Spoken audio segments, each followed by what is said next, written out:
बरोबर ना, किंवा परीक्षेला गेलं पाहिजे, किंवा आपला सगळ्यात आवडता खेळ कुस्ती. आप्पा, कुस्ती ज्यावेळेस आपल्या भोसरीचा पैलवान कुस्ती खेळायला तालमीत जातो त्यावेळेस त्याच्यावर सगळे भोसरीतले सगळी लोक लक्ष देऊन असतात. तो व्यायाम कसा करतो, तो खुराक व्यवस्थित खातो का, त्याला लढत चांगली मिळते का, तो व्यायाम चांगला करतोय का, तो समोरच्या पोराला त्यांनी पाडलं पाहिजे, त्याला डाव आले पाहिजेत, अमुक आलं पाहिजे, तसं आलं पाहिजे. अशा प्रकारची तयारी करून भोसरी गावातले लोक त्या पैलवानाला कुस्तीला घेऊन जातात. ह्यांच्याकडे काय माहिती का, ह्यांच्याकडे डाव शिकवत नाहीत. ह्यांच्याकडच्या पैलवानाला काय शिकवतात, तू गेल्यावर गुदगुल्या कर, तू गेल्यावर त्याला चाव, तू गेल्यावर त्याची केस वड. अशाने कुस्ती जिंकता येत नाही. बरोबर ना आपण, कुस्ती जिंकण्यासाठी प्रामाणिक प्रयत्न लागतात. आणि ते प्रामाणिक प्रयत्न या भोसरीच्या मातीने मला दिलेले आहेत. हे संस्कार मला या भोसरीच्या मातीने दिलेले आहेत. हे गावात एकोपा ठेवण्यासाठी गावातलं कायम हे गाव एकत्र राहावं, या गावातले संस्कार परंपरा ह्या एकत्रितपणे चालत राहावा याच्याकरता मी कायम बांधील आहे आणि तेच करत आलो. मी कधीही संघर्ष ठेवला नाही. मी नेहमी त्यातच तुम्ही निवडणुकीच्या काळात बघा, सोलापूर महानगरपालिकेची निवडणूक होती, तिथं इतका वाद टोकाला गेला, एका उमेदवाराचा त्या ठिकाणी खून झाला. पनवेलला एक निवडणूक झाली नगरपालिकेची, त्या ठिकाणी इतका वाद टोकाला गेला, संघर्ष झाला, त्या ठिकाणी एक महिला भगिनी निवडून आली, तिच्या मालकांचा खून झाला. या लेवलला राजकारण कधीच महेश लांडगे नेणार नाही. महाराष्ट्रातल्या अनेक ठिकाणी तुम्ही पाहिलं असेल तर निवडणुकीमध्ये एकमेकाच्या जीवावर उठलेत लोक, एकमेकाला मारायला उठलेत, कुटुंब बर्बाद व्हायला लागले सगळे. या विचाराचं राजकारण महेश लांडगे कधीच करणार नाही. आणि त्याला तशा प्रकारचे संस्कार भोसरीकरांनी कधी दिलेले नाही, कधीच दिले नाही. त्यामुळे जिथं पण जातो ना, एकोपा कसा राहील, संघर्ष कसा कमी होईल, सगळ्यांना एकत्र येऊन आपल्याला आपल्या गावचा विकास कसा करता येईल. या गावामध्ये काम करत असताना या गावचा गावगाडा चालवणारे सगळे जी काही मोठी मंडळी आहेत, परंपरा चालवणारी जी लोक आहेत, त्यांच्याबरोबर राहून आपल्या गावाचा विकास कसा करता येईल. या गावाच्या बाजूला जी उपनगर आहे, त्या उपनगरात आलेली जी लोक आहेत, त्यांच्या डोळ्याचे स्वप्न आहे या भोसरी संदर्भातलं, ते पूर्ण करण्याच्या संदर्भामध्ये आपण काय करू शकतो याच्यावर विचार करणारा महेश लांडगे. ते संस्कार तुम्ही मला यावर दिलेले आहेत. मी कुणावर आरोप करणार नाही, पण आपल्या सगळ्यांना माहिती आहे, एकदा इथं जर कुणी आला, एखादा माणूस बाहेरचा पाहुणा आला तर त्याला सगळे लोक आपण स्वागत करतो, त्याचा कधी तिटकारा करत नाही. पण पाहुण्यानं आलं तर पाहुण्यासारखंच राहिलं पाहिजे, घरात आग लावून नाही गेलं पाहिजे. घरात जर आग लावलं तर आपण काय करतो, पाहुण्याला परत बोलवतो का? मग आग लावणारे जे पाहुणे आहेत त्यांना परत आपल्या गावात येऊन द्यायचं का? या गावाची शांतता भंग करणारा जो पाहुणा आपल्याकडे आलाय त्याला परत गावात आणून येऊन द्यायचं का आपल्याला? अरे महेश लांडगे काय नाहीये, महेश लांडगे या भोसरीचा भूमिपुत्र आहे. महेश लांडगे या पिंपरी चिंचवडचा एक स्वाभिमानी नागरिक आहे, या भूमिपुत्राचा एक येणारा लोकप्रतिनिधी आहे. एवढा जळपळाट करण्याची कुणी गरज नाही. आमच्याकडे या, आम्ही पाहुणचार करू, आम्ही अतिथी देवो भव या उक्तीप्रमाणे चालणारे लोक आहोत. तुम्हाला चहा पाणी नाश्ता जेवण जे लागतंय ते देऊ. फक्त एकादशीच्या दिवशी खिचडी देऊ. आम्ही एकादशीच्या दिवशी तुम्हाला मटण देणार नाही. आम्ही एकादशीला जे तुम्हाला आवडतं ते देणार नाही. आम्ही फक्त खिचडी देऊ, फराळाचं देऊ, कारण आम्हाला ते संप्रदाय आणि आमच्या गावाचे संस्कार आहेत. तुम्हाला जे आवडतं ते देण्यासाठी आम्ही इथं नाही. आमच्या एकादशीला तुम्हाला फराळाचंच करावं लागेल. आग लावून जाताना एवढं मात्र लक्षात ठेवा, कधी कधी आग आपल्या घरात पण लागते. आपण दुसऱ्यांच्या समोर खड्डे खणत असताना हे पण लक्षात ठेवायचं, कधीतरी असा खड्डा येईल की त्या खड्ड्यात तुम्ही पडलेले असणार. आज तुम्ही भोसरी या भोजापूर नगरीमध्ये भोसरीमध्ये येऊन, या माझ्या नाथ साहेबांच्या पवित्र भूमीमध्ये येऊन सगळे लोक आम्ही जे गुन्ह्या गोविंदानं रांधतोय त्या ठिकाणी येऊन तुम्ही विनाकारण जे विष पेरताय ते विष तुम्ही पेरू नका, कारण ते इथंच भोगायचंय, इथंच भोगायचंय. आता त्यांच्यावर किती आरोप झालेत, काय काय आरोप झालेत ह्याच्यात मला जायचं नाही ना. या शहरातल्या नागरिकांना पाणी पाहिजे. पवना धरणामध्ये पाणी नाही, तर मी पिंपरी चिंचवड शहरातल्या नागरिकांना पाणी पाहिजे असेल तर मी दुसऱ्या धरणातलं पाणी कसं मिळेल आपल्या शहराला हे म्हणणार. एकदा एक शेतकरी तिथं, आपल्या महाराष्ट्राचा कणा आहे शेतकरी, एक शेतकरी बांधव आपला तिथं उपोषणाला बसला होता, मला पाणी पाहिजे माझ्या शेतीसाठी. तर हेच महाराष्ट्राचे दादा काय म्हटले, धरणात पाणी नाही तर मी काय त्याच्यात बोलू नका. तुमच्या लक्षात आलं काय म्हणायचं ते. हे दादा ते म्हटले होते. पण हा तुमचा जो महेश दादा आहे ना, महेश लांडगे, हा काय करतोय माहिती का, ज्या धरणात पाणी नाही ना, दुसऱ्या धरणात पाणी आणलं पाहिजे माझ्या शहरातल्या नागरिकांना, ते पाणी दिलं पाहिजे. त्याच्याशिवाय माझ्या शहरातल्या लोकांची ताण भागणार नाही. हा विचार करणारा तुमचा संस्कार या महेश लांडगेवर आहे. या चौकात बसलेला असतो. या चौकात आल्यानंतर मला आज पण माहिती आहे की कुठं कुठली हातगाडी लागते, कोण कुठं भाजी विकायला बसतंय, कुणाचं दुकान कुठं आहे, काय सगळं माहिती आहे. आणि इथल्या लोकांच्या समस्या, इथल्या नागरिकांच्या समस्या या मला कळतात, कारण मी इथं राहतोय. मी राहतोय, जातोय, येतोय सगळ्या. इथं कुणाच्या हातगाड्या कोण उचलायला लावतं, कुणाच्याकडनं कोण कशा प्रकारचा त्रास देतो हे मला कळतंय. मला बारामतीला जाऊन नाही कळणार आहे. मला बारामतीला जाऊन नाही कळणार आहे. आणि हेच जर स्वाभिमान तुम्ही जर पिंपरी चिंचवडकरांनी आपला कायम ठेवला आहे भोसरीतल्या नागरिकांनी, तर एक दिवस असा येईल की मी बारामतीमध्ये जाऊन सुद्धा त्यांना उत्तर देईल. बारामती जाऊन मध्ये सुद्धा उत्तर देईल. त्याकरता आपण एक लक्षात ठेवा, इथला रेड झोनचा प्रश्न आहे, इथल्या भूमिपुत्रांचा प्रश्न आहे, इथं राहणाऱ्या उपनगरातल्या लोकांच्या पाण्याच्या समस्या आहेत, कचऱ्याच्या समस्या आहेत, तरुणांच्या बेरोजगारीचा प्रश्न आहे. तो महेश लांडगे इथं राहतोय म्हणून त्याला कळतायत. इथं राहतोय म्हणून त्याला कळतायत. आता ज्या गोष्टीच्या संदर्भामध्ये त्यांना बिलकुलही कसलीच नाही, विचारच नाही त्यांच्या मनात, त्या विचाराच्या विरुद्ध जाऊन निवडणूक एका आरोपावर न्यायची, एखाद्याचा स्वाभिमान दुखवेल, एखादा खोटे आरोप करायचे, चुकीचे आरोप करायचे, याच्यावरती नेईन, अशा प्रकारची ती निवडणूक आज विरोधक करतायत. आज स्वर्गीय अंकुश भाऊंच्या माध्यमातून ज्या वेळेस या भारतीय जनता पार्टीची पाळंमुळे या ठिकाणी रोवली गेली, त्याच्यानंतर त्या परिवारातलं रवी लांडगे आणि राहुल लांडगे असतील किंवा प्रकाश असेल, बाळा, या लोकांनी दावडे वस्तीमधनं त्या ठिकाणी भाऊंचा तो राजकीय प्रवास चालू ठेवला. सलग 2 वेळा बिनविरोध निवडून आले. रवी आम्ही त्या पक्षात होतो, आम्हाला माहिती आहे तिथं 128 जागांसाठी 2-4 हजार लोक इच्छुक असायचे. किती असायचे बरोबर ना बापू? 2-4 हजार लोक इच्छुक असायचे. 2-4 हजार लोक. त्यांना 128 उमेदवार भेटले ना, 115 उमेदवारावरती लढतात. 115 उमेदवारावर लढतात. आणि आज तुम्ही सांगा, या चौकांमध्ये प्रत्येक चौकात भोसरीच्या सभा झालेली. साधं काम नाही तुमच्या महेश लांडगेचं. सारखं पळायला लावलं पिंपरी चिंचवडमध्ये, या गल्लीत फिर, त्या गल्लीत फिर, तिकडे फिर. एवढं जर 25 वर्ष फिरले असते ना, तर ही वेळ आली नसती तुमच्यावर. 25 वर्ष फिरले असते तर ही वेळ आली नसती तुमच्यावर. ज्या ठिकाणी सभा घेतली, ज्या ठिकाणी सभा घेतली ती पण जागा देवस्थानचीच आहे. देवस्थानची जागा आहे ती. देवस्थानची जागा आजपर्यंत का नाही बरं तिथे राहतात त्या लोकांना मिळाली? का नाही मिळाली? रेड झोन का नाही हटलं बरं? आज पण रेड झोन मधल्या माझ्या उपनगरात चक्रपाणी वसा, देवकर वस्ती, ते पांडवनगर, शिवशंभोनगर, इथपर्यंत फार रेड झोन नाशिक रोडपर्यंत. का नाही बरं नाशिक रोडचा आतापर्यंत सुटला? तुम्हाला भोसरीकरांसाठी करायचंच होतं तर तुमच्याकडे होते ना कामं करायला, का नाही केली? का नाही केली? आता हा ब्रिज जो बांधलाय, हा समोरचा ब्रिज दिसतोय, या ब्रिजचा तर तुम्ही ते मच्छिंद्र आमच्या गावाने त्याच्या गोठ्याच्या पुढे जर उतरवला असता, लांडेवडीच्या पुढे उतरवला असता, तर खालून जाणाऱ्या लोकांना गावाणस्तीची ही बाजू असेल, ती आपटे कॉलनीची ती बाजू असेल, इकडं चक्रपाणी वसाची ती बाजू असेल, इकडं दावडे वस्तीची ही बाजू असेल, किंवा गुळे वस्ती जाणारा रस्ता असेल, हा सगळा मोकळा झाला असता. हा जर पूल पुढे गेला असता तर. हा ब्रिज करून खालीचं ट्रॅफिक सुटलं का? नाही सुटलं. बिलकुल फक्त विचार.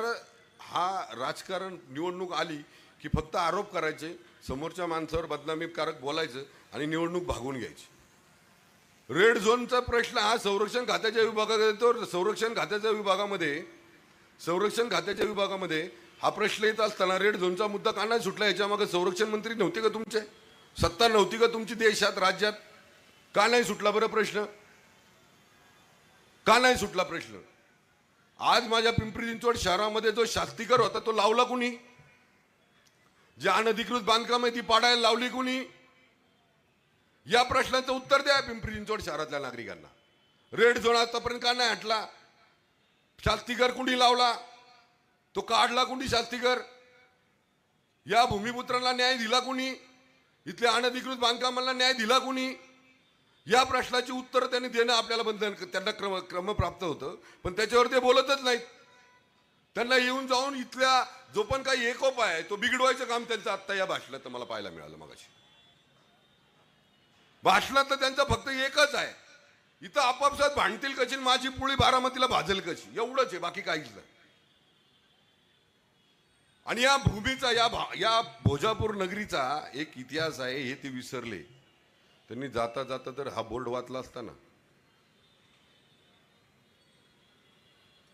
12 गाव दुसरी तवा, कदाचित त्यांच्या जरा थोड्याशा बुद्धीमध्ये थोडासा भर पडला असता. बेछूटपणे आरोप करणं आणि निवडणूक जिंकणं ही प्रथा संपली आता, संपली आता. माझ्या सगळ्या या पिंपरी चिंचवड मधल्या सगळ्या शहरातल्या नागरिकांना माझी विनंती आहे, भोसरी मधल्या माझ्या सगळ्या या माझ्या कुटुंबातल्या लोकांना माझी विनंती आहे, असल्या फसव्या प्रचाराला आणि खोट्या बदनामींना बळी पडू नका. मागच्या 25-30 वर्षामध्ये यांनी काहीच केलं नाही आपल्यासाठी, फक्त चौकात आले, आपल्याशी सभा केली, गेले निघून.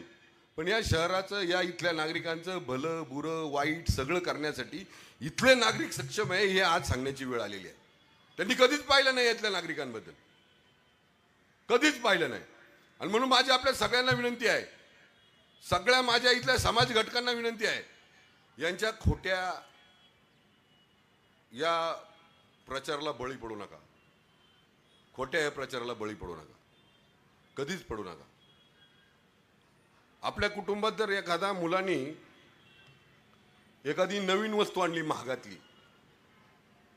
मुलांनी जर एखादी महागातली मोठी वस्तू आणली, लाखभर रुपयाची वस्तू आणली, तर आपल्या कुटुंबातले लोक विचारतात, वडील विचारतात, हे बाबा एवढी महाग वस्तू कुठून आणली तू, कुठून आले पैसे तुझ्याकडं?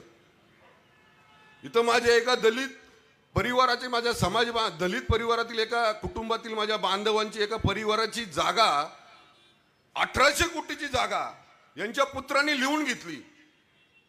आणि यांचा वडील म्हणतो मला नाही माहिती माझ्या मुलांनी काय केलं. असले संस्कार असलेल्या व्यक्तीचा आमच्या पिंपरी चिंचवड शहरामध्ये काहीच उपयोग नाही. ज्यांना आपल्या मुलावर लक्ष ठेवता येत नाही, ज्यांना आपल्या मुलावर लक्ष ठेवता येत नाही, जो मुलगा आपला दिवसभर काय पराक्रम करतो ते यांना वाटतं, हे म्हणतात की मला माहितच नाही, मला सांगितलंच नाही. अरे 18 रुपयाची जर एखादी खेळणं दिसलं आमच्या मुलाच्या हातात, आम्ही विचारतोय कुणी दिलं तुला? आणि 1800 कोटीची जागा जर आपल्या मुलाच्या नावावर लिहून घेतोय, हे तर विचार करण्यासारखं आहे, विचार करण्यासारखं आहे. निवडणूक आले की त्यांना सगळे समाज दिसतात, निवडणूक आले की त्यांना सगळं काही, म्हणजे जेवढे आरोप माझ्यावर केलेत त्याच्यापेक्षा, म्हणजे त्या आरोपापेक्षा जास्त गंभीर आरोप पुराव्यानिशी मी मांडू शकतो मी. आता एकच सांगितलं 1800 कोटीचं, लवासा सिटी सांगू शकेल, जिथं आपले स्थानिक लोक होती मुळशी तालुक्यातली, त्यांची काय परिस्थिती आहे, त्यांची काय परिस्थिती ते सांगेल मी. पण त्याच्यावर निवडणूक लढायची का आपण? त्याच्यावर मतदान मागायचं का आपण? हे अशा आरोप करून मतदान मागायचं का आपण? आपण मतदान कशावर मागितलं पाहिजे? आपल्या स्वाभिमानावर मागितलं पाहिजे, आपल्या विकासाच्या मुद्द्यावर मागितलं पाहिजे, इथली एकात्मता कशी टिकेल याच्यासाठी आपण मागितलं पाहिजे मतदान.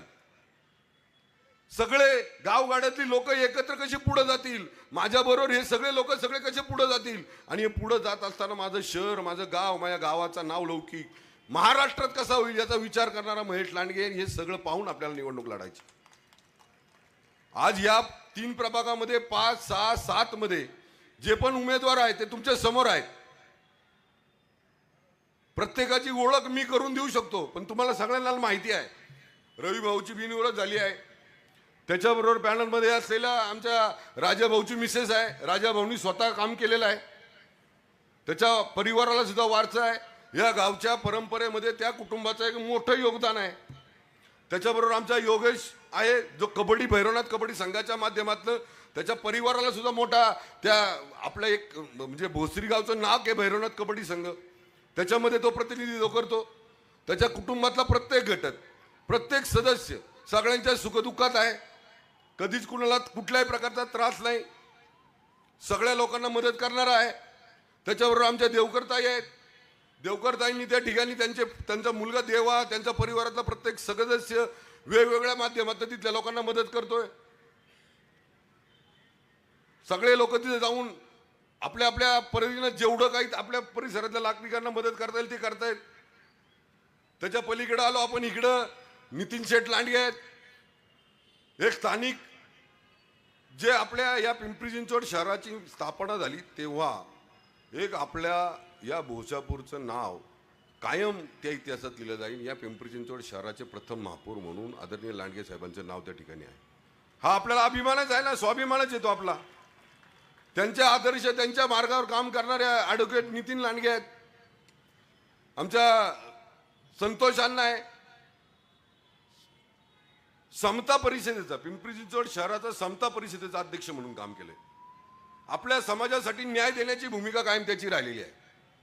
प्रत्येक ठिकाणी मग वधूवर सूचक मेळावा असेल, समाजातल्या गुणवंत विद्यार्थ्यांचा सत्कार असेल, अशा माध्यमातून संतोष अण्णांनी काम केलेलं आहे. दत्ता गव्हाणे, त्याची सौभाग्यवती सोनाली आहे. प्रत्येक महिला बचत गटाच्या महिलांच्या संदर्भात तिचं योगदान आहे. आमची राणीबाई आहे, पठारे परिवाराला राजकीय वारसा आहे. अंकुश भाऊंनी शिक्षण मंडळाचे सभापती म्हणून काम केले. आमचे दाजी अशोक पठारे लांडगे तालमीचे गणपती मंडळाचे अध्यक्ष आहेत. सुरेश अण्णा पिंपरी चिंचवड कर्मचारी महासंघाची जी पतसंस्था आहे त्याचे चेअरमन होते. असं वेगवेगळ्या ठिकाणी लोकांच्या हिताची कामं करणारा परिवार आहे. त्याच्यानंतर आता आपण आलो इकडं पलीकडं, जालिंदर बापू शिंदे आहे, छावा प्रतिष्ठान. छावा प्रतिष्ठानची काय ओळख आहे मला सांगायची गरज नाही तुम्हाला. महाराष्ट्रातल्या सगळ्यात पहिल्यात म्हणजे पिंपरी चिंचवड शहरात सगळ्यात मानाची दहीहंडी म्हणून आपण छावाच्या दहीहंडीकडे पाहतो. त्यांनी कधीही राजकारण करताना, समाजकारण करताना कधीही कुणाला त्रास होईल, कुणाचं नुकसान होईल अशीच भूमिका घेतली आहे. गावात एकोपा राहील अशी भूमिका घेतलेली आहे त्यांनी. मला नाही वाटत कधी त्याच्या भाषणामध्ये किंवा एकांतात कुठं चार मित्रामध्ये बोलताना कुणावर वाईट शब्द बोलला असेल. सागर भैया गवळी आहे. सागर भैया गवळी, त्या गवळी परिवाराचं योगदान तुम्हाला माहिती आहे. बैलगाडा क्षेत्रात असेल, गावच्या गाळगोड्याच्या परंपरामध्ये असेल, स्वतःचा स्वभाव इतका चांगला आहे. त्या इथं आवर्जून मला श्यामशेठची आठवण येते, आवर्जून श्यामशेठची आठवण येते. इतकं अभ्यासू व्यक्तिमत्व त्यांच्या कुटुंबातलं की जे आज मला स्मरणात येतं. माझ्या राजकीय प्रवासामध्ये त्या व्यक्तीचं फार मोठं योगदान श्यामशेठचं. आज तो नाही आहे बिचारा आपल्यामध्ये, पण त्याच्याच विचारावर काम करून, विचारावर पाय ठेवून सागर भैया काम करतोय. आमची भोंगाळे, ते कविताताई भोंगाळे आहे, ज्या विदर्भातले येतात.